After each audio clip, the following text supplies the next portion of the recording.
Ја изгуби мајката, но се избори за својот живот. Бебето, чија мајка почина за време на породувањето во приватната болница Санте, во моментот е стабилно. Лекарите од интензивна на детската клиника успеа да го спасат, но се уште е на апарат за дишење. Евентуалните последици по неговата здравствена состојба ќе се знаат дури откако ќе почне самостојно да диша.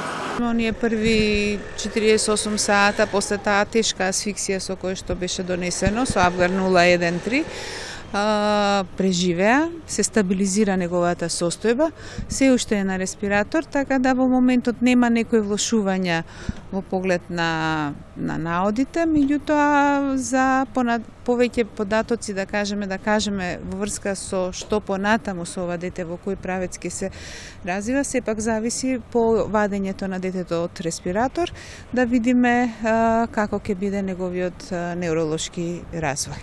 Иначе имаше инфекција, стартно дојдено со инфекција, таа веќе прима терапија, се лекува. Епилогот од овој случај беше забрана за работа на болницата. Надлежните во овој момент не откриваа дали се отстранети недостатоците што ги детектирали инспекторите и забраната повлечена.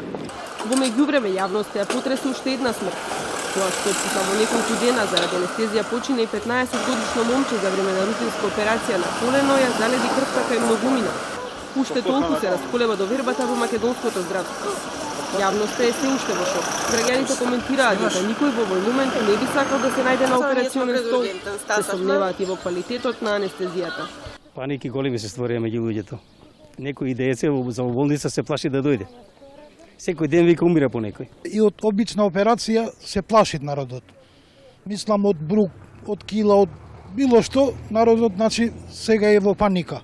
Гледам некои си ја работат совесно работат, некои не. Значи, во последно време многу лоши работи се случуваат, што и деца умират, па и возрастни и све. За анестезиолозите реакциите се очекувани, но стравот кај граѓаните е неоправдан. Велат се работи за коинциденција, бидејќи случаите се сосема различни и нема никаква поврзаност со квалитетот на анестезиите. Анестетикот, заради кој почина 15-годишникот, македонското здравство го употребува 20 години наназад. А со истата боца од препаратот што го примило момчето, предходно било оперирани уште 4 пациенти. Реакција имало само кај него. Лекарите се единствени во овој случај. Велат сите клинички симптоми водат кон малигна хипертермија, генетска предиспозиција која не може да презиме. Во однос на лековите кои што ги користиме, тие се анестетици кои што се објавени на тендер, кои што ние ги бараме и тие се добиени според тендерска постапка и луѓе, односно фармацевски кујки кои што ги дистрибуираат, односно што е носители на тие лекови. Што се однесува до севофлуранот, со години го користиме, значи 20 години сигурно го користиме во клиниката. Ако ви кажам дека во последнава година, значи 2017, сме поминале 10.800, мислам дека го кажав на телевизија, анестези, од кои што верувајте половината се сигурно со севофлуран. Непотребна прашина според Мојсова се крева и околу алерготестовите на анестетиците. Никаде во свет на секој пациент не му се вадат алерготестови. Пат вие знаете колку е стресен на алерготест да направите. Алерготестови се прават кога имаме сомнение, кога пациентот ќе каже дека во суштина има алергија на повеќе храни, лекови и така натаму. И тие пациенти подложат на алерготестови. Ние сме имале пациенти кои што биле алергични на сите анестетици.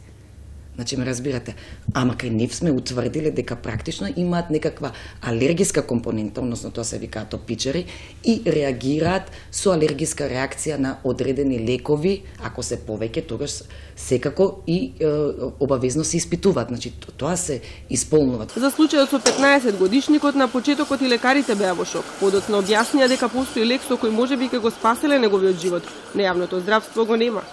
Сепак велат, за да го дадат тој лек мора да се 100% сигурни дека се работи за оваа диагноза. Во спротивно, токму оваа терапија би била кобна за момчето. Диагнозата од која најверојатно починало пријавена е и во бирото за лекови како несакана реакција, бидејќи малигната хипертермија е една од многуте нуспојави наведени во упатството на анестетикот, акцентираат лекарите.